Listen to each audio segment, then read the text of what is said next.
It's May 25th, 2020. You're listening to the Rough Tumble Podcast. You are now listening to the Rough Tumble Podcast.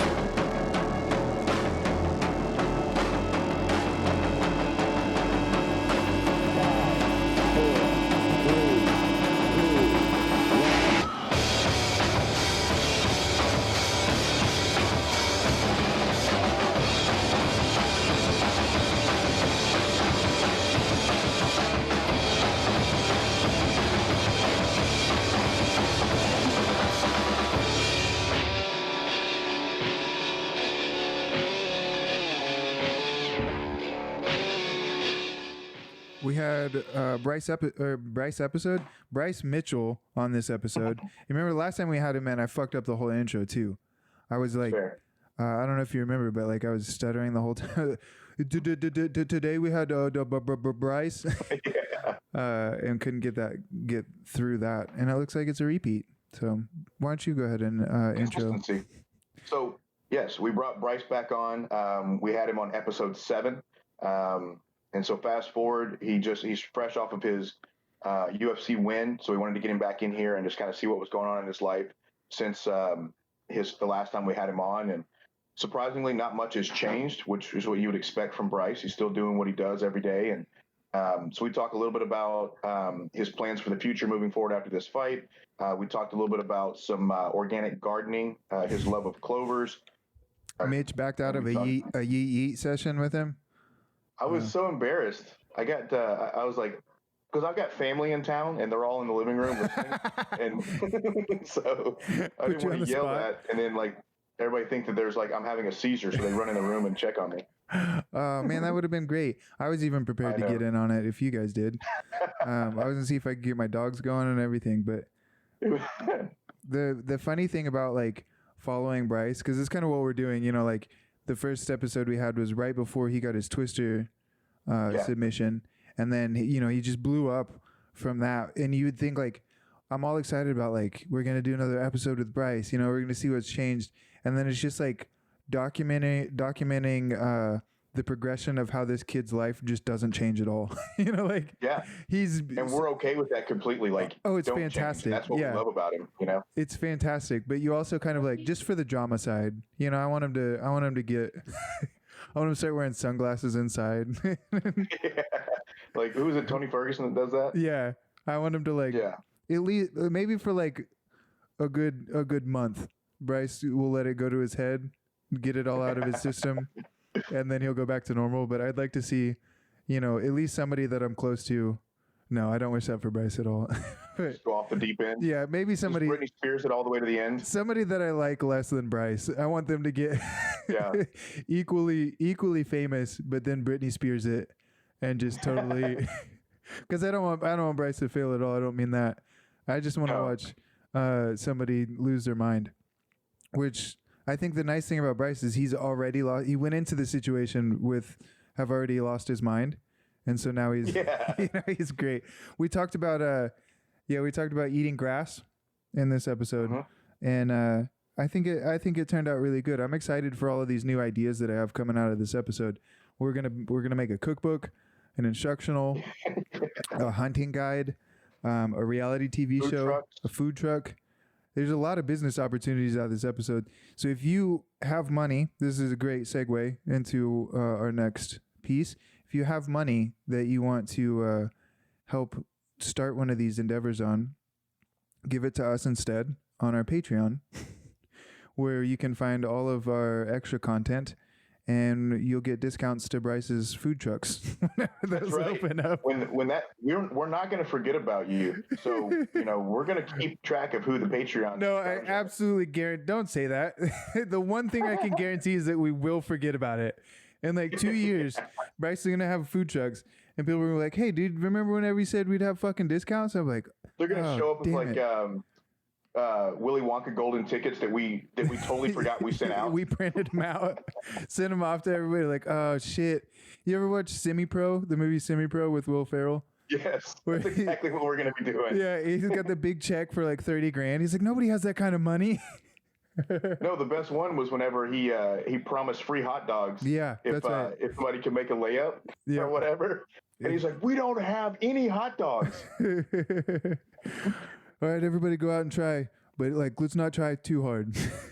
Yeah, that's how me and Johnny prep ourselves up for every episode. Oh yeah. All right, Johnny, we're gonna go. Let's go into this episode and really try, but let's not try too hard. Exactly. So for more underwhelming content, go to our Patreon, patreon.com, the Rough and Tumble Podcast. I'm cutting these ads left and right, man, dude. Like this is perfect commercials right now. And then what else do we have? We have all our social media. Merch store, baby. We got to get that merch moving. Merch store. That's right. We've got more on the way. We're working on some new designs, but right now we have all our logos, all of our t-shirts with our faces on it. If you've got some more designs that you want to see made, send them to us and I'll design something up, or if you have an idea, send it to me and I'll try and make something. But we need you to spend your money on us. That's what we're here for. With the summer coming up, I'd like to work on maybe some beach towels with our faces on it, maybe even some tank tops. So I was actually working on that yesterday. Yeah, see? So you guys can expect that coming out. It's summertime, sun's out, guns out. Why not go out and flex at the beach with Jonny and Mitch on your chest, or get your girlfriend to take her top off and lay face down on our faces on a towel, not in real life, but on a towel. Like it wouldn't really be us. Also, if you need me to come out and have your girlfriend, I'm just kidding. If you need a real life beach towel, no, totally kidding. I'm really good at just laying there and doing nothing. Yeah, I'm engaged now. I don't see other women, so no. This episode's great, and again, if you want more underwhelming content, hit us up. But let's get into the episode with Mr. Twister, Thug Nasty Bryce Mitchell. What's up, Bryce? Thanks for coming in and being on the show, doing this call-in interview with us. Oh, man, thank you for having me. I've just been pretty much chilling since my last fight. I think it's been like a week or two now, but haven't really done much training, just sitting around enjoying it. That's awesome. So a lot has changed since the last time we had you on the show. We had you on just before you pulled off your twister against Matt Sales. And then you followed that up with a huge win over Charles Rosa as well. Did you get bonuses in both of those fights? Well, I did in the Matt Sales fight, not the Rosa fight. Nagano and Gaethje got the bonuses. Yeah, rightfully so. Yeah, that's a tough one to proceed for sure.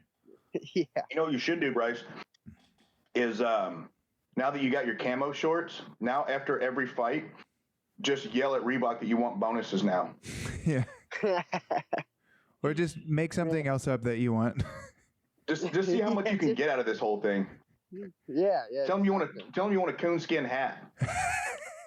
I want an F-250. Yeah. Brand new tires.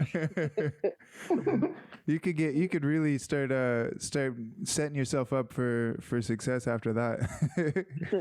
Give me I'm not getting too excited about camo shorts.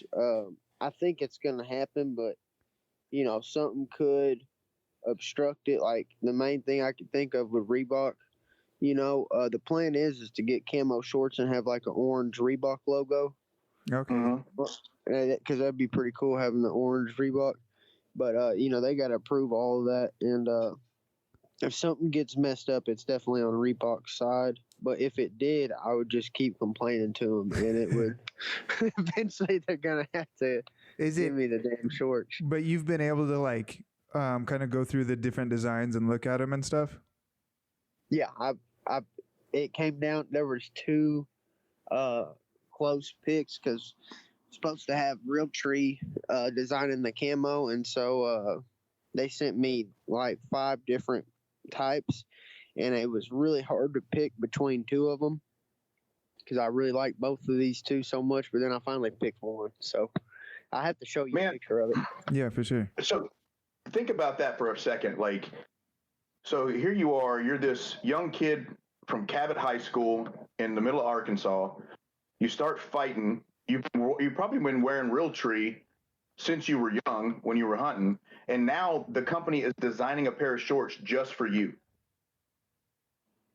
Yeah, it's pretty cool. I mean, it's awesome, man. And I don't want to get it too excited because, you know, it could still get delayed. Something could happen. Sure. Reebok says, oh, yeah, fuck you, delays it another couple fights. But it should be the next fight. It's what Dana White said. Man, that's awesome. That's so exciting. That's really cool for you, man. Yeah, I'm really liking it. And the two that I had a problem picking between was it was like a brush kind of camo. Mm-hmm. And then the other one was real woodsy. And, I mean, Arkansas, the brush one reminds me of something you'd wear duck hunting, you know? Yeah. Yeah. Sitting in the brush. And at first I picked that because it's just like this beautiful camouflage. You got all this brush and tall grass. Then I was like, wait a second, I like squirrel hunting better, to be honest. So then I went back and picked the woodsy one. Because, but so it's like it's more like tree bark and leaves and stuff. Because I actually prefer, I'll crawl around in the brush. I'll crawl around in the brush right now, go kill some geese, you know. But I kind of like the woods a little bit better. I actually had a peacock show up in my backyard today. If you want to come hunt some peacock. Dude, that would be delicious. It was this like we just randomly have this peacock that's been kind of like hanging around the neighborhood, just chilling. You ever want some peacock meat? You can come get it. Hey, a little 22, man. Nobody would really hear you. Yeah. So I don't know if you need like a special tag for that or not. I don't know. Yeah. Is there a season for peacock in Arkansas? Oh, I bet you there's not. You wouldn't want to get caught on that operation. Do you think that you're gonna get married in camo, Bryce? No, that I don't know. Okay, you can tell me yes. It's okay. You can tell us yes. It's okay. Yeah. I saw recently. I want to know if we're getting married in camo. That's what he asked. He's wearing camo and I'm wearing white. Okay, there we go. Perfect. That's fair. That's fair. Yeah. Camo with your Brazilian Jiu-Jitsu Black Belt on, just to make sure that we kind of tip all the hats. I could start handing out camo belts at the gym. Like there you go. Yeah. Yeah, I'm promoting That's the next thing. Belt. Wasn't there a fighter that had fighting system? Yeah, wasn't there a fighter that had thug what jitsu? The hell? What is this shit? Wasn't there a fighter that had something called thug jitsu that they promoted? Was that was it Dean Lister? I had no affiliation with that, but yeah, I know exactly what you're talking about. I've heard of that. Yeah. Right. I need to know, like, that wasn't my fighting system. Yeah, that is. Mine is patented thug nasty jiu-jitsu, not thug jitsu. Not thug jitsu. Right. Although I do partake in thug jitsu. I'm not the inventor of that. Yeah. You might be a black belt, but you're not a camo belt, so. No. I saw recently too that you got to have a conversation with Eric Trump on Twitter. Did anything else like come out of that? Well, that was after that Matt Sales fight. He messaged me. He said, "Great fight, and thanks for your support of my father. And if you want to come hang out, hey, let's meet up." He said, and that was his son that said that. Yeah. So it was Eric. I believe his name's Eric Trump, and but he was just telling me thanks for supporting my father, mm-hmm.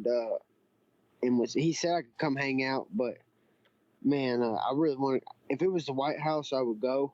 Yeah, I really want to go to the White House, but man, I'm just, it's a lot. I'm already got all. Dude, I was in school. I was doing homework and shit. I had to get back that weekend and do a bunch of homework because I missed some classes because that damn fight. It took a week out of my schedule, so I had all this shit going on, and I just didn't feel like traveling anymore. Right. How's school going and everything? Are you done with school now? So I just made a B in that last class that I had. I thought I made like a low C, mm-hmm. but I made a B, and I'm really surprised about that because I didn't think I did that good in the class. Because I just show up and take tests and shit and don't really calculate my grade, and they don't list it. So I was just really hoping, but yeah, I passed. That's awesome. Awesome. So you're graduated? Yes, I have a diploma. I can go get it online. They sent me some things saying I can go get it, but apparently there's a diploma somewhere. I just haven't gone and got it. I've been being lazy. Yeah, there needs to be a camo I was wondering diploma. about that. I didn't know how much time you had left in school, but that's awesome. So, for people to kind of take that into perspective, you've been in school for about 4 years now, and you've been competing regularly, training the whole time, full-time training, full-time fighter, and we're still able to complete a bachelor's degree from a pretty good university, honestly. So that's pretty badass, man. Like I don't know that I could do that. Well, it took me forever, and then first couple of years, my mom was helping me out with my rent. She was paying it until I started Doing all your homework for you from fighting, and in the first couple of years, I was taking a lot more classes. It took me freaking ever. It took me 7 years because I've been going since I was 19. Oh yeah. So it took me 7 years just to do what most people do in 4 years. So it took me a lot longer. My mom helped me out the first couple of years because she wanted me to do it so bad. And it wasn't until I started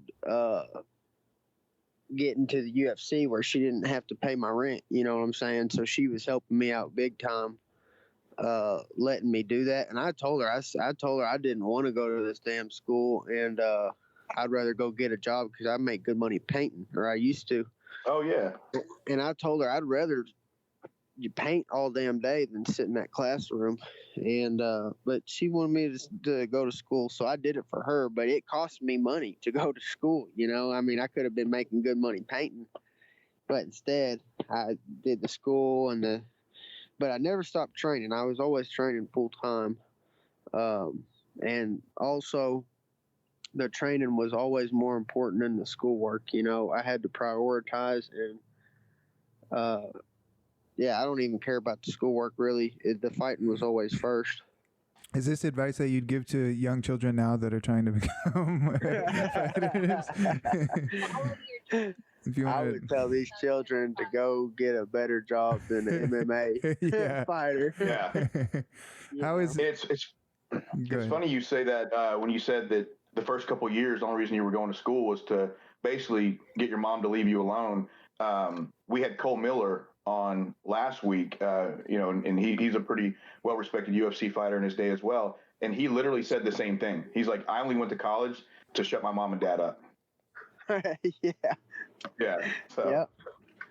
Yep. Yeah. I mean, my mom would literally have never stopped complaining about it. I mean, she would have the rest of her life literally talked shit. So other than like obviously, your money troubles have kind of vanished. How has it changed like so far from the last time that we talked to you to now? Just as like your lifestyle, do you notice that more people are like reaching out to you or anything like that? Just as far as what's the change up been for you? Everyday life's pretty much the same. I think maybe a couple more people might notice me at Walmart. I'm seeming like if I go into Walmart, maybe a couple people will say, "Hey, what's up, Thug Nasty?" or something. But nothing really out of the normal. I mean, I would say maybe a couple more people are saying hey to me, or I'll be in Little Rock and somebody will notice me. I'm like, wow, that's pretty cool. Yeah. But yeah, but nothing too crazy. That's awesome. I know we got we actually from your last episode that we had you on with, you got a couple of fans that reached out to us and that were like, hey, tell them we said what's up. Good. Y'all help spread the word, man. Yeah, it's cool to see like, that people are like paying attention to you and coming through us to see like some of these interviews is just pretty neat. That and like you're really having an impact on everybody, which is awesome. It's so great. Well, hopefully it's a good one. It seems to be so far for the most part. Not a shitty impact. Yeah. I think that people can tell that you're a real individual, like you're who you are. And that's one of the things that actually I was going to bring up with Mitch is one of the proudest things that we've done with the podcast is we haven't like developed this persona that we have to keep everywhere we go, and like and so it seems kind of like what you've done for yourself is you're the same person, you're the same Bryce in the cage as you are out of the cage. Yeah, I know what you mean, man. I could not help but to just think. It just popped up in my head because this is on my mind. I know Mitch knows him.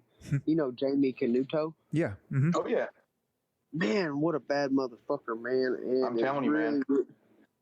Yo, dude, he's bad. But, man, it really sucks he's getting freaking... Yeah, he's headed back. I don't know all the details. I talked to Bruno a little bit about it, and I don't know all the details, but I know that him and his wife are having to go back home for a little bit. Yeah, they're definitely wanting to come back is what he said, but man, it really just sucks. I just thought about that, but Rowley called Lieutenant Governor the other day, and I was there, but Rowley was pretty much doing the talking. I was just kind of there, what's up, just trying to vouch. In case something popped off, and you had to. You just had to detain somebody. Yeah. Bryce was the force. And but yeah, man, we was talking to the lieutenant governor, trying to get Jamie, just trying to give him the best word we could to get him to stay. So what ended up happening with all that? I don't know all the details. Well, he was working for this gym in California, and coming from Brazil, and then the gym gets shut down because of all this crap going on, the corona. Oh, crap. Now he doesn't really have a work visa technically because he doesn't have a place to work.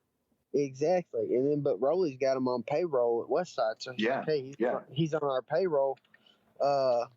He's good, he's legit. Let's keep him, and he's a good person to have around, and but I don't think it's gonna work. I think they're gonna send him to Brazil, and then he's gonna have to come back. Yeah, that's unfortunate, man. Yeah, Jamie Canuto is no joke, man. He's huge in the IBJJF scene. He's fought some of the biggest names. He's podiumed at almost every major event for the IBJJF, if not, I don't know that he's won a world championship yet, but he's podiumed at multiple hands and worlds and stuff like that. He's like a freaking cat, dude. It's nuts. Like watching him fight is insanely good. Yeah, him and his brother both. I didn't know he had a brother. Am I mistaken? I might be mistaken. Am I making that up? I don't want to. Yeah, you are making that up. Okay, I'm sorry. I thought he had a brother. I don't know if he does. No, there is another jiu-jitsu guy named Renato Canuto, but that's maybe not related. Oh wow. Okay, I'm sorry. I'm an idiot. It's okay. Edit that out. Well, yeah. Well, we can keep it in there. Everybody knows that I'm stupid. So Bryce, I was wondering.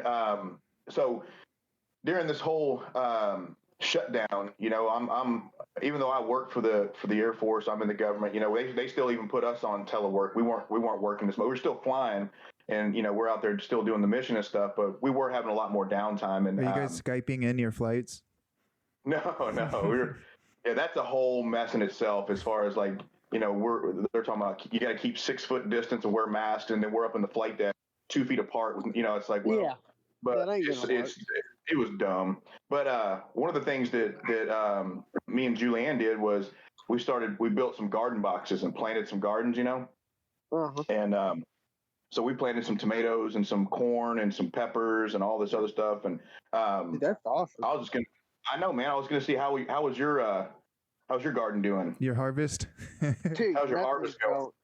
Yeah, well, the only thing growing really well right now would be the cilantro and stuff. Our tomatoes ain't took off yet. It's just been too cold, and they haven't produced any flowers yet. They're getting bigger though, and the jalapeno are the thing that looks like it's gonna turn out the best is the jalapenos.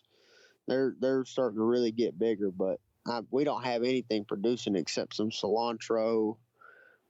Some basil is growing, and this little plants. Kish likes to grow these things called rosemaries, and what's that other thing you grow, baby? Lavender. We got these lavenders, man. They're pretty cool. They're just like purple. She says they keep bugs away. Yeah, they smell really good too. That's yeah. I like those lavenders. That's awesome. What's your? Go ahead. I was just saying we got real lucky with ours. We planted some jalapenos up too. Everything we've got is coming up real good. We got some bell peppers that are actually starting to make some fruit. We put some strawberries up. My daughter, my 2-year-old, we we taught her that when the strawberry turns red, you can eat it. So every morning she gets up and she goes out the front door and goes to the strawberry bushes and checks to see if there's any red ones. And if there is, she picks it and eats it every morning. No, you guys never have any strawberries. Yeah, we can't ever actually grow enough to keep any because she eats them all. I don't blame you. That's exactly what my goal is with the garden, is just produce what I eat, because I figure I'll never be able to produce enough to sell it. But if I can just produce what I eat, I'll be happy. That's why we started doing it. I mean, it was just one of those things where I was like, man, we're spending money at a grocery store. We could just put this on the side of the house and grow it ourselves. Because, I mean, we eat a lot of squash and stuff like that, too. We started growing that. Mm-hmm. Oh, yeah, that stuff will grow great. Before this last fight, I was eating a lot of clover out of the yard. I don't know if you've ever had clover or not, but are you talking about like the stuff you find in the grass?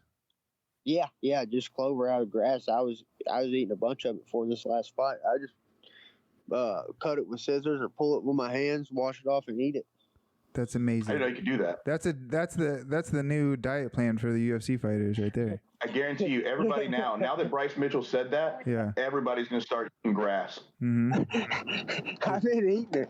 Performance. Yeah, I've been eating it. Performance Institute's going to be calling up Bryce. He's going to be the next Dolce. We need to patent that real quick. Go ahead.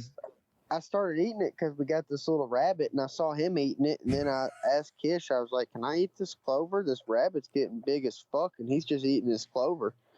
And that's pretty much why I started eating it, because I saw that rabbit eating it, and I was like, you know what? I'm going to try it. So I started eating clover out of the yard like that little bunny did, and, dude, it's great. It's good for you. It's probably kind of like spinach or something. That's amazing. Yeah, you got to be careful about using animals to determine what you eat, because I've watched my dog eat its own shit multiple times.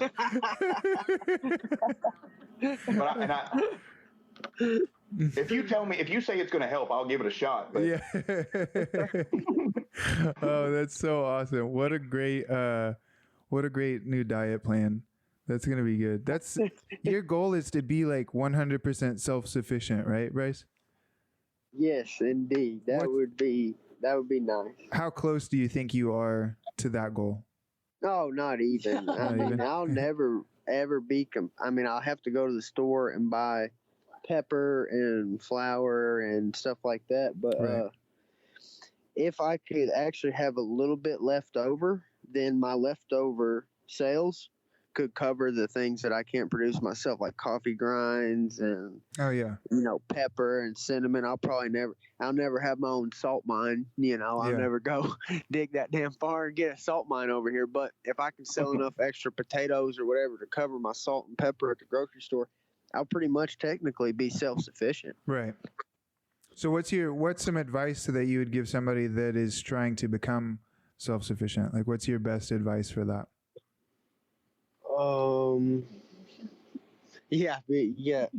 I'd say just be patient and do what you can and work with what you got. I mean, it's whatever type of landscape you got is what is going to determine what all you can grow, Mm-hmm.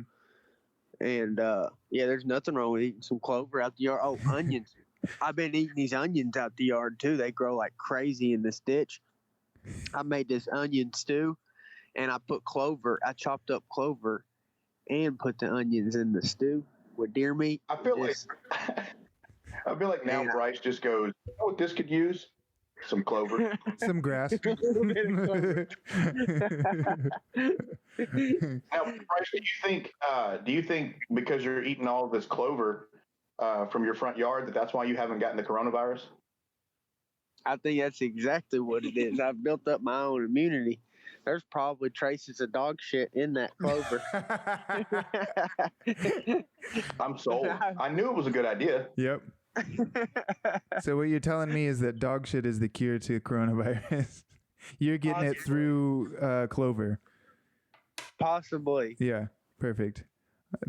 We don't know enough to know that that's not true. What was it last time we had Bryce on? We came to another conclusion about like junkies and needles or something. Oh yeah, dirty California. Needle money. Yeah, junkie needle money. That's what. Junkie needle money. Giving the people those damn cummies are giving people junkie needle money. Yeah, that's right. They're doing the same thing now. know if you've I don't know if you've looked at it. California was the one that was during the pandemic and stuff. They were taking government funds and providing marijuana and alcohol and all that to the homeless and stuff. Yeah, it doesn't surprise me. And they're the most bankrupt too. It's like, you know, they go hand in hand. Alcohol Bankruptcy and and marijuana? Yeah. No, socialism and bankruptcy. Alcohol. I think that they do. I go bankrupt. Bankruptcy, yes, Yeah. they all do go hand in hand. There's the alcohol store right down the road now. That's funny. So what else has been going on in your life as far as like, I mean, what have you been up to? Well, I've got this little compost bin that I'm building. I'm kind of working on it. Just a bunch of little projects, but nothing crazy. I'm paying somebody to frame a metal workshop, and then I'm gonna hang the sheet metal on it, and that would be the biggest project I've got going on. And I finally got the concrete done for it, and now I'm just gonna pay somebody to frame it because that shit is dangerous, dude. There's this 40 foot metal pole, bro. Mm-hmm. It's like an I-beam, and I had to unload it off the trailer by hand. And dude, I'm telling you, I was like, hell no, I'm not lifting this thing 14 feet in the air with a backhoe. You need to put out like a press conference just before you do any kind of construction work, just to like put the news media on notice. Like, Bryce is about to do some dangerous construction work. Stay tuned for an update. Yeah, Something bad's about to happen. Yeah. Well, dude, I got this feeling while unloading all the metal, because they just parked this 36-foot long trailer with like 30,000 pounds of metal. They park it outside my place and just say, yeah, just take your time and unload all that shit. And whenever you're done, we'll come get the trailer back. Well, it didn't take me about 5 minutes into unloading it to think, yeah, I don't really want to stand any of this stuff up. Mm-hmm. I mean, dude, it was like extremely heavy.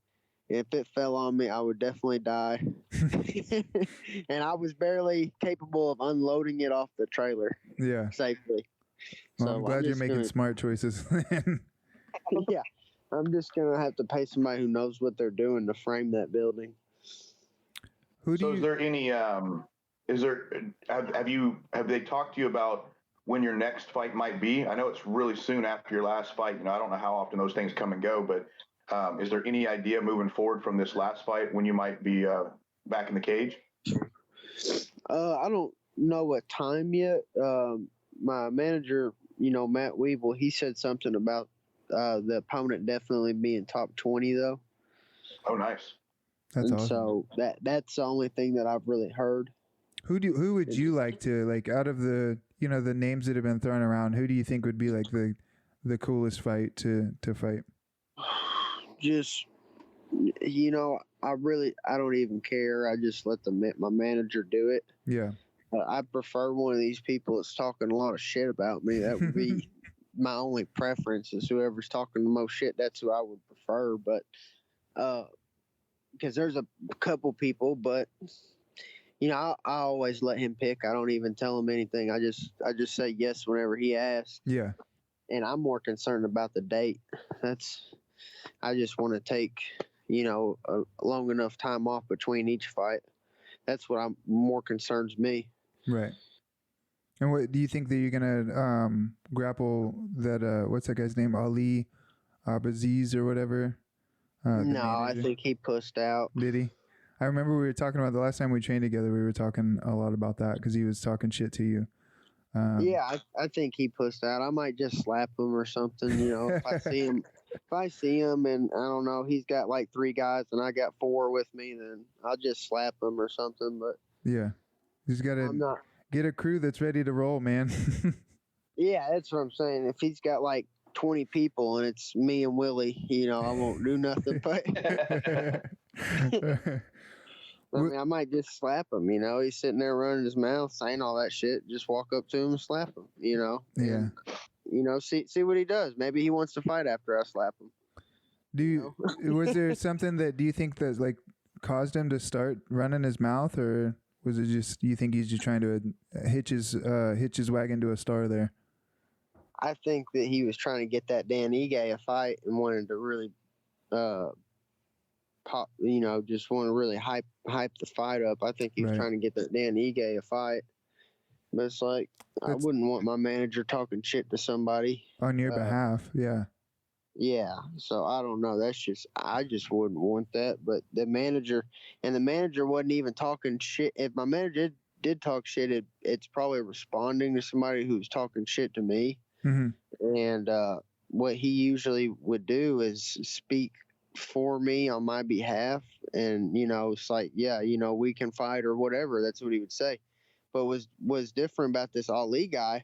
He was saying, hey, Dan Ige will beat your ass. And I'll beat your ass. He was just like interjecting himself, and it's like, no, you won't. I'll slap the shit out of you, dude. And that's what the weird part about it is. He was like, it would have made more sense for him to say, yeah, Dan Ige will beat your ass, but then he says, I'll beat your ass. It's like, no, you won't. That's I'll sign the contract right fucking now, and we can do it hand to hand. And if you want only subs, then we can do only subs. But I would prefer to punch that guy. And I don't think he would sign the contract right now. I would right now just to kick his ass, that Ali guy. Mm-hmm. But I bet you he wouldn't. I'm going to start making call-outs like that. I'm going to be like, yeah, Mike Tyson, I can beat your ass, but so can Bryce Mitchell. So I'm going to send Bryce Mitchell in for you. Yeah, that's pretty much, it just didn't make sense. I just don't like his approach. Yeah, that's silliness.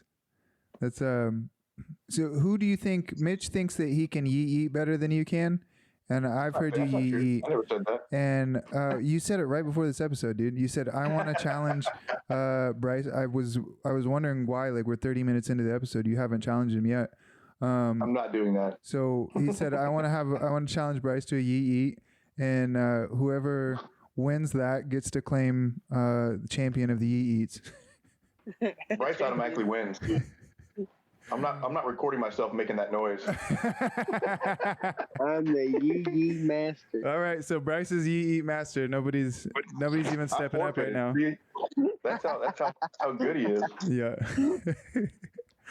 Bryce, how long have you been working on the Twister? Probably about 5 years, I'd say. I remember when you came in. I tell everybody this story when they're like, "Oh, did you see Bryce Mitchell's Twister?" I'm like, dude, listen. He came into the gym one day and told me, I'm going to Twister you. And I was like, fuck off, dude. Nobody does that. You did it like 8 times to me. I was so pissed off. That just shows like your dominance in that position, though. I really like that spot. It's so good for Bryce, you're the only one that's ever put me in the Twister. I've actually, in 13 years of jiu-jitsu, I've had people try it. But you were the first one that was ever able to consistently put me in that position in training a lot. I really like it. I don't know. Obviously. I really like it, man. It's like you can ground and pound from there. You can transition to side mount, to mount, like whenever if they do escape, It's a hell of a good spot. You can just. And if I could go back, my last fight, I would have elbowed that guy in the ribs some more. Yeah, I saw that, man. And like, I had never seen anybody use it for that type of, I guess you'd call it ground and pound. But when I saw you do that at the end of that round, I was like, damn, man, you could really fuck somebody up from that position because if they defend, you're going to get the twister. So. Yeah. If they defend, you'll get the twister. Have you thought about doing like some sort of like instructional on that position? I'll probably wait till after I retire because some motherfuckers will look at that to help study it. And I think even if you did study how I do it, it's still going to be hard to get out, but still, I don't want to just tell people exactly what I'm doing. Right. Yeah, that makes sense. It seems like it's one of those positions too that if you've gotten yourself into that twister position, you fucked up a long time ago. Like you shouldn't be in that position to begin with. Yeah. Well, Johnny, you act like that was something we were trying to not do. Say what? Every time I train with Bryce, my goal was to not get twisted. Yeah. I wish it was as simple as just going, yeah, man, just don't put yourself in that position. Well, I learned from my mistakes, and I stopped getting twisted as much, and he moved on to something else. I think it was like knee bars or something. That's funny. Yeah, I can successfully make Bryce say, I'm going to go to the other option. I can't beat it, but I can at least make you go to the other option. My best setups are MMA, just ground and pound setups. Mm-hmm. And I showed Eddie Bravo one of them because I met him at that last fight in Jacksonville. Right.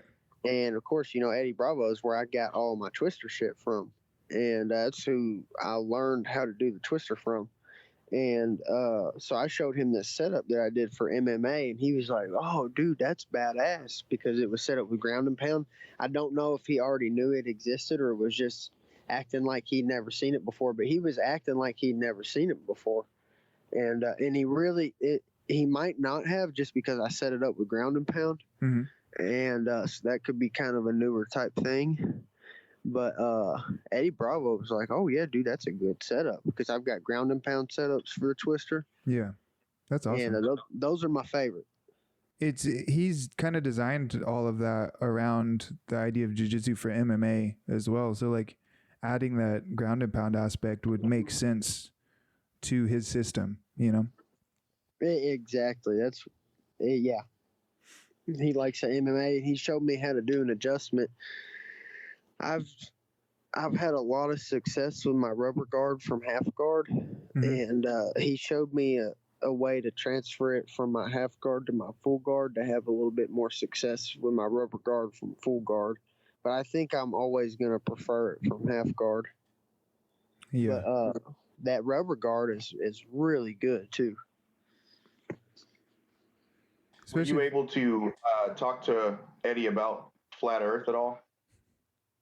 Yeah, we talk conspiracies nonstop. That and jiu-jitsu. You That's guys, pretty much the only two things he knows.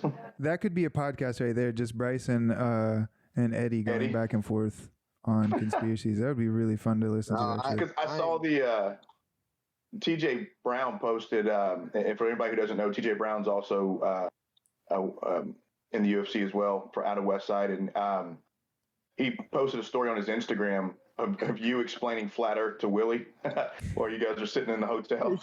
Yeah. What's your... That's what me and Eddie was talking about pretty much. And that and jiu-jitsu.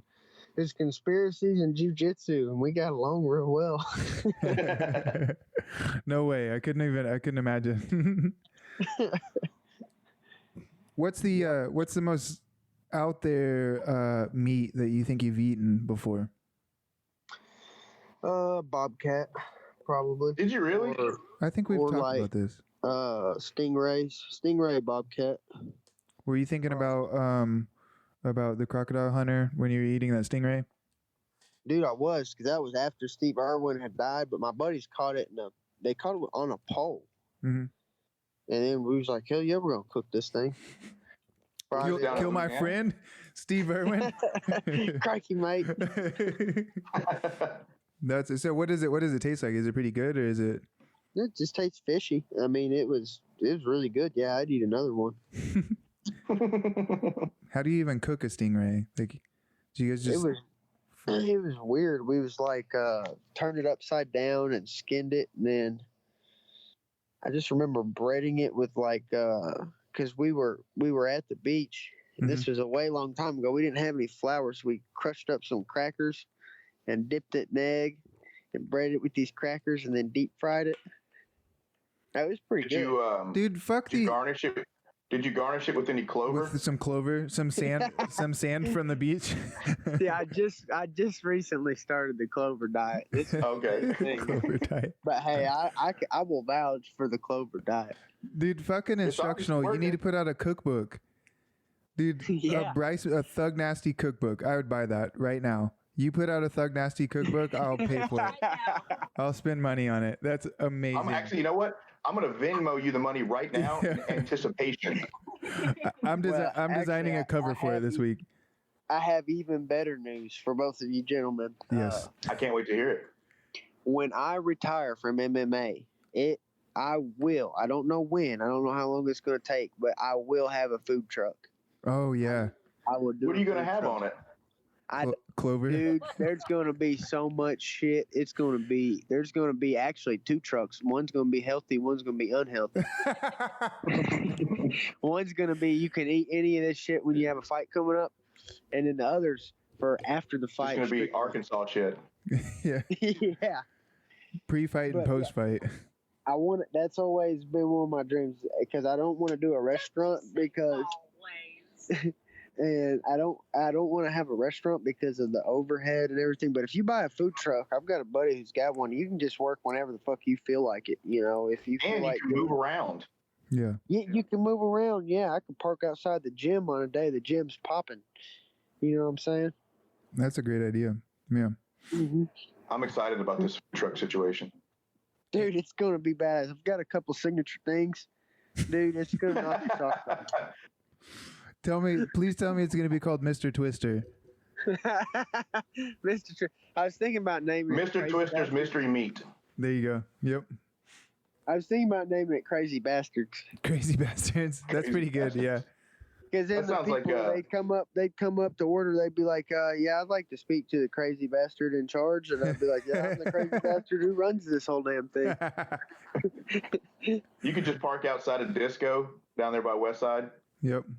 Dude, Yeah, I there's a know what food you're truck talking that about, parks but right that's, outside a disco.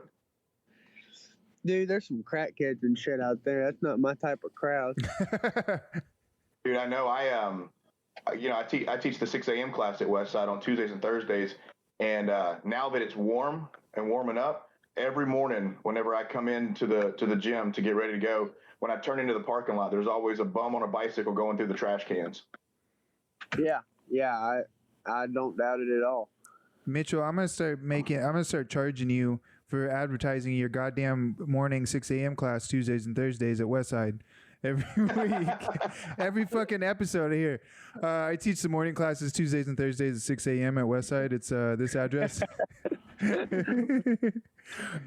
a good time. We have a good time, guys. I can make it down there. That's a hell of a drive for me, though, real early, too. Oh, yeah. I wouldn't recommend anybody make that drive that early in the morning. I'll make it eventually. Yeah, I've been training at night the past couple of weeks, or even before the fight, before my last fight. I've been training at night mostly. Are you still living in Cersei? Yeah, I'm still in Cersei. I woke up this morning and lifted some weights just to be moving around. And Jamie armbarred me, and my right arm had some because I didn't tap on it, and I was like trying to wiggle out of it, you know. And my arm had some type of like little bit of pain in it, so I think lifting that weights, I did some bench press stuff. I think it helped my elbow. But usually it's the opposite, but if you say so. Yeah, I think it kind of stirred it up around in there, you know. Kind of got that blood flowing again. Well, Jamie has a highlight reel on YouTube of just him arm locking people. Yeah, I mean, he really commits to it. Yeah, dude, he's got a killer arm lock. So, yeah, if you guys go out there and YouTube Jamie Canuto arm lock, believe me, it's worth a look. Or his brother, Jesus Canuto. Or his...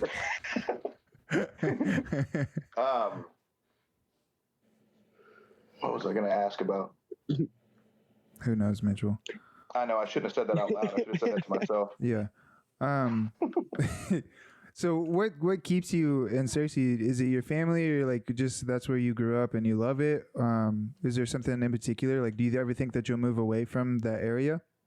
Well, I went to school up here, and it was super convenient for school because I don't live too far from it. Mm-hmm. But and I was also training more in Cersei when I moved up here at first, and then I started going to Westside full time because my gym in Cersei kind of got split up. Right. And so then I started training full time in Little Rock. So now I just go there. It's worth the 2-hour drive, you know, there and back an hour for the rest of my career. I remember. You know, I remember when you started training at Westside and teaching full time, where you can also find me teaching 6 a.m. classes on Tuesdays and Thursdays. Part time. Well, I was doing the same. I was doing the same for a while. I was trying to drive about an hour both ways to come up and train with you, Bryce, when you were training in Cersei. And then I remember that. yeah, I was super sporadic about it because I was either injured or my car didn't have a good Yeah, I vehicle. remember your car was fucked up. Yeah. What kind of Johnny car lived in was the back of his own gym for a while too. Yeah. A lot of the time I just didn't have a car. And so like I had a scooter for a long time, and then I got a Jimmy, GMC Jimmy that was like barely making it back and forth, doing what I had to. You did the same thing though. I remember you were telling me you drove to Conway one time using like a wire for a gas pedal or something. my throttle cable broke on me, so I used a brake line. And you brought it and inside. I fucking soldered them. I soldered them together, and fucking drove it around like it was safe. Yeah, dude. Between that and then there was another time too. I remember Bryce came up and was like, "You had something. You were going somewhere after training, and you're like, hey, you mind if do you have showers here?" And I was like, "We don't have showers at our gym. We're not rich like that, you know." And but I got a hose out in the back, joking around. And then 5 minutes later, Bryce is out back hosing himself down in the back alley. That get clean, man. Yeah, you got to wash all that gunk off, man. All the corona. I remember when you had that.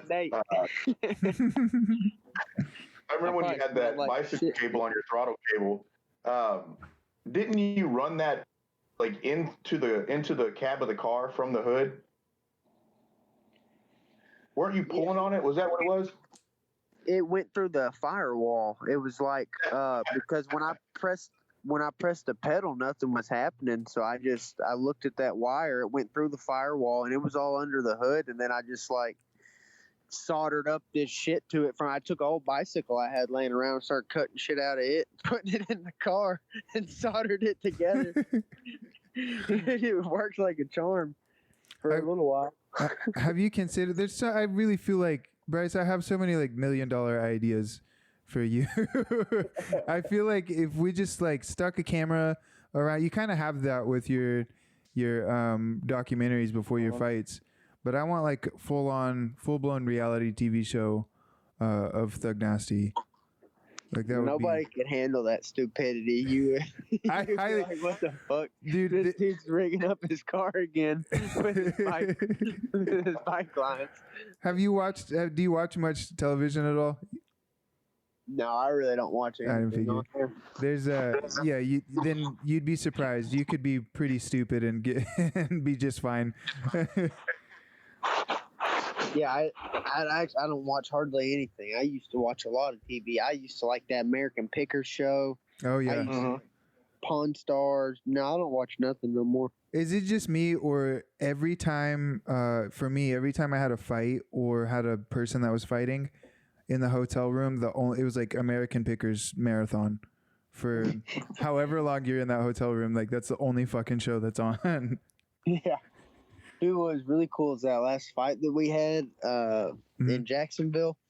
They ordered the fights for us, so we got to go back to the hotel and watch the rest of those fights. Man, I was so pumped about that. That is really cool. So you just got to beat the shit out of somebody and have a pretty chill night afterwards.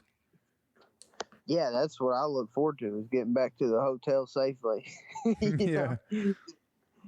That's always a good thing. Yeah, we watched the rest of those fights. Dude is so badass. That Gaethje Ferguson fight, it could have been stopped even sooner in the into the fourth, earlier in the fifth. You know what I mean? Mm-hmm. Woo, that's rough. A lot of people think that it was an early stoppage, but I feel like that's what everybody says. Not for Tony. I don't think that's the case for Tony. I think you're thinking of Dominic. Maybe the Dominic Cruz fight. Okay, the Dominic Cruz fight. Yeah. The one with Tony Ferguson might have gone on too long. Like that was pretty brutal. So the Dominic Cruz fight was an early stoppage. Yeah, I would agree. Dominic Cruz, it was. He had went from being on all fours to standing up on one leg, and his leg was up in the air. Yeah, like he was standing up. He was just eating punches. But he was using his hands to stand up, so you can't block punches when you're using them to stand up.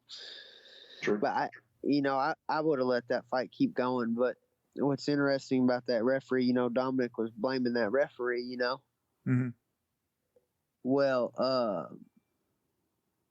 that referee, Keith Peterson, I don't think he was drunk or impaired or anything, but like before the fighters meeting, like it was interesting how he communicated. I'll say that. Like, so you kind of got the impression that maybe he was slurring his words? Oh, he was definitely slurring his words a little bit, but I think it was just from his speech, like his pattern of speech. That's kind of how he talked. He had his voice is real raspy, like he's smoking got a lot of cigarettes. Oh yeah, yeah.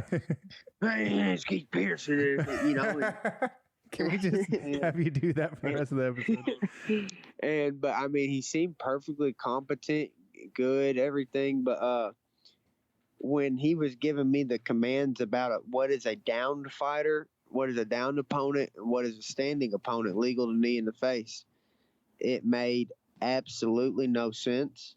And I had to ask him to rephrase it. And several times after rephrasing it, I still didn't understand it super well, but was just like, fuck it, I'm not going to knee anybody anyway, so fuck it. I'll just wait till he stands up and try to knee his face. But those instructions were not very clear. But because I wish I could do a reenactment of how the whole thing went. Because it was like, that was one of the first things he went into. He was like, man, I'd have to reenact it. You'd have to see me, because he was doing hand signals while he was telling me. And these hand signals were all jank. I was like, what the fuck is going on? But then after he was done talking, I asked him to clarify. I was like, okay, so what is a downed opponent? And then he went back over it like 3 or 4 times, and I finally kind of understood what was going on. Gotcha. So it sounds like he was maybe just having an off night, maybe, or I think he was probably doing good that night until that one fucking call, and then that fucked it up. I mean, man, that was really early, and it sucks. But yeah, I'm sure he did great the rest of the night. He did just fine on my fight. There was one time I told him the dude was grabbing in my gloves. oh right, yeah. I was like, hey, he's grabbing in my gloves, and he was. His fingers was fucking hooked in them, and he goes, no, I'm not. And I was like, shut the fuck up. Your fingers are in my gloves right now. What were you? Yeah, you guys were talking to each other at the end. What were you guys saying to each other? Oh, at the end of the fight, he was asking me nicely to let him up, Yeah. and I was like, "Fuck you, dude." So one of the things that I noticed too, did you guys plan on him kicking a lot? Because I noticed before the fight, you were drilling a lot of, or it seemed you were drilling a lot of takedowns off the kick, and then during that fight, he was just throwing wild empty kicks that led to those takedowns. Was that something you were planning for? That was the game plan. I mean, the dude is a kicker. Yeah. We're going to let him kick. We're not even going to get in boxing range. We're just going to sit on the outside. He kicks hard, but he kicks slow. And if you make him pay every time he kicks, it's a free takedown. Yeah. So how can I turn down an energy-free takedown? I could sit there and fucking box with him and spend a couple minutes changing levels and then shoot a big double leg and pick him up over my shoulder and slam him down. But then I had to go in the boxing range and I had to box to set it up. Mm-hmm. And I had to change my levels. Every time you change your level, you're risking an uppercut, a knee, a kick to the face.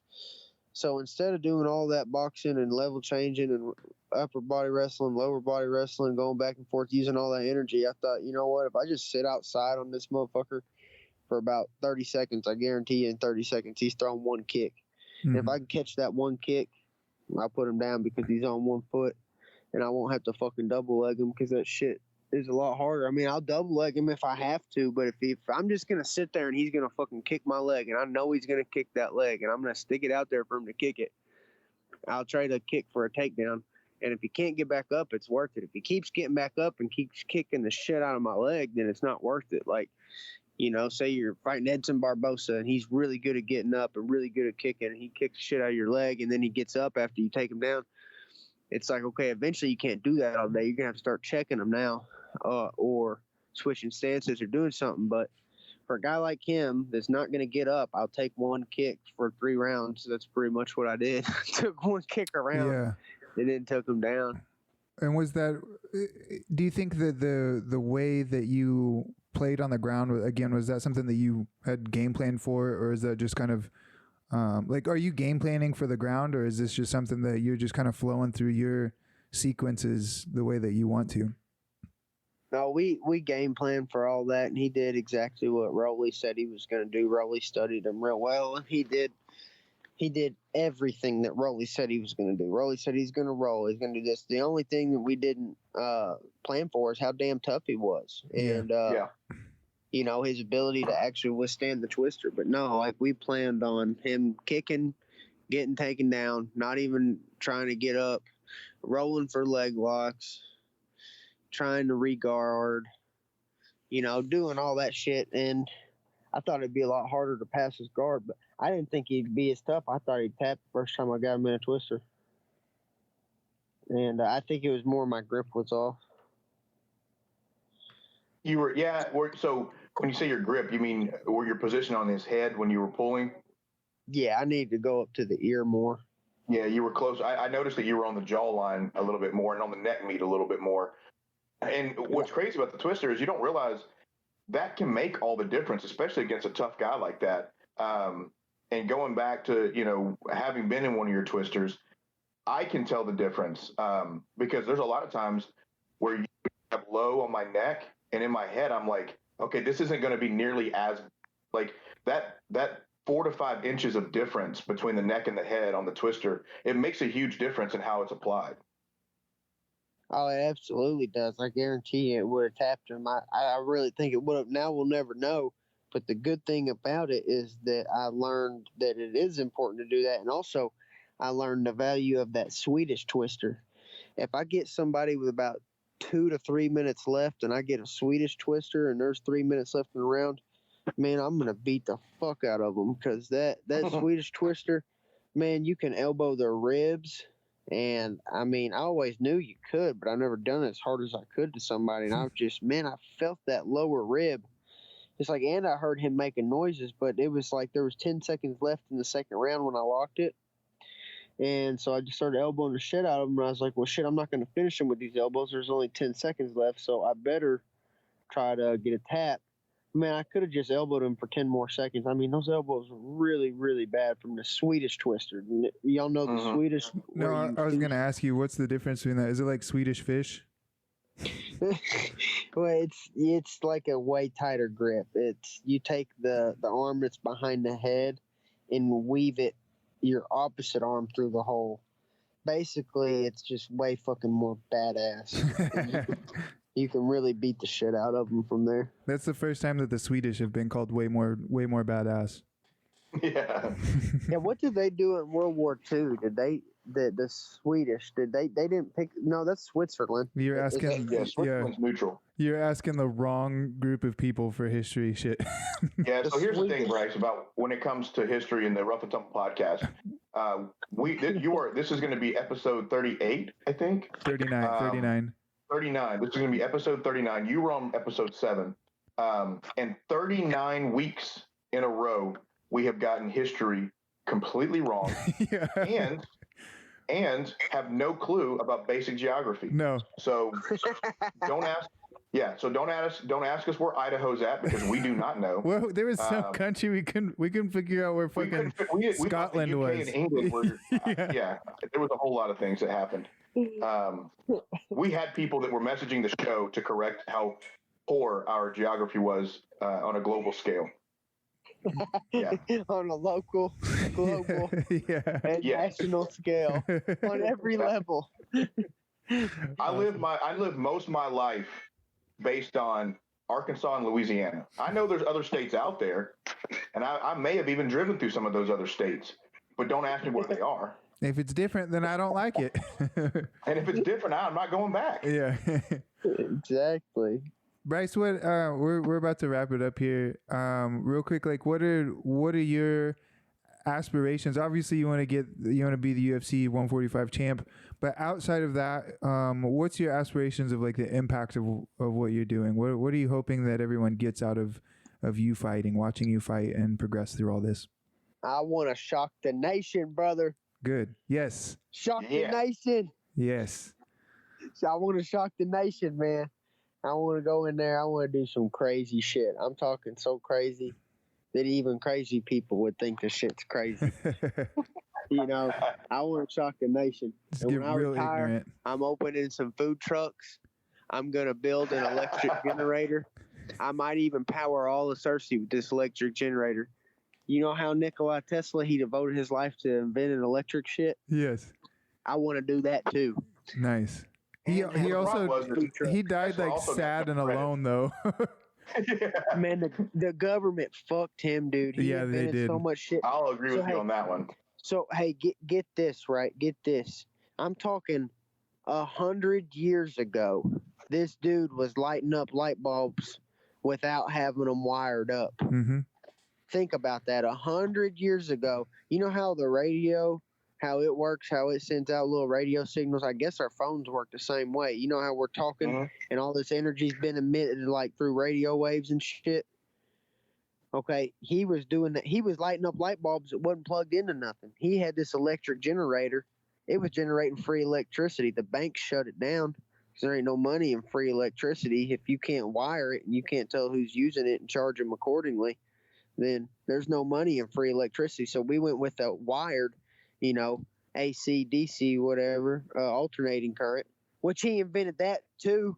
Yeah. If it was direct current, and Edison gets all this credit. Edison ain't shit, man, because he was trying to campaign against Tesla and say that AC was dangerous and stuff, and he used to campaign against AC. If it wasn't for alternating current, elephants. Yeah, he used to like kill animals in front of everybody. Yeah, he would kill elephants to show like how dangerous AC electric was. He electrocuted that elephant one time. he was an asshole, and he would and look, we have to have AC for our society to work the way it does. If not, we'd have like especially in the summer buried. Yeah, we had to have all these people buried on top of each other. So Mitch is fucking all this up, dude. Especially in the summer. Gotta have AC current. Oh god. See, don't go down this road with us, Bryce. You're gonna end up on the news for reasons you don't want to be on the news. Oh man. Mitch, you got anything to wrap us up with? Man, Bryce, I honestly, I'm really glad that you came back on. It's always a pleasure having you on the show. I think we're kind of spoiled because, Jonny and I have a close relationship with you. We have the ability to reach out and hang out with you and have you come on the show, and have the opportunity to train with you. But the truth of the matter is, and I can't say it enough, man, you've earned everything that you've got. I think the reason people like you so much is because you've remained the same person you are. I mean, every single day I see you in the gym, you approach me the same way. You come up, you shake everybody's hand, you give everybody a hug. That's a lot of hugs and handshakes that you give out at the gym on a regular basis. And so my biggest advice is just keep doing what you're doing. And I cannot wait to see whenever you're holding a title belt, man. I think that's in your future for sure. I appreciate the hell out of y'all, man. And I'll be coming on whenever. A couple more fights, I'll come back on, and nothing's gonna change. Even if I lose all my fights, hopefully y'all want me on. Well, of course we do. I appreciate you. Still you. gotta talk about clovers and compost heaps. Yeah. Bryce, yep, you've always run out of material. You've also always let us leech off of your fame, which is great. So when you lose a fight and we're famous, you can fuck right off. And I'm just kidding. Then I'm gonna have to pay the big bucks to come on. Yeah, you're gonna come to, hey, can I get on the episode, man? I'm like, man, you got to pay me some money if you want to get on the show now. No. Well, man, thank y'all so much for y'all's time, and man, all the success I've had, it's because the people in the gym, man, people just like y'all that is what I owe all my success to, man. So can't wait to train with y'all too. I know, I miss it, man. I'm dying right now. So, all right, awesome. Let's wrap this up. And you got anything you want to shout out? Any social media you want to plug or anything like that, Bryce? Just thank Westside MMA, all my coaches, teammates, my manager, Matt Weevil. And I'm really glad, thank the UFC for letting that last fight happen. I'm glad the shit's back up and running now. Yeah, and thank y'all for y'all's time. Thank you. Sure, you know, and you know, you can find me at Westside on Tuesday, Thursday mornings, 6 a.m. club. Get the fuck out of here with that. No game. Yeah. No, you can go follow Bryce at thugnasty_UFC on Instagram and thugnasty MMA on Twitter, and go talk with him there. And we'll see you guys next time.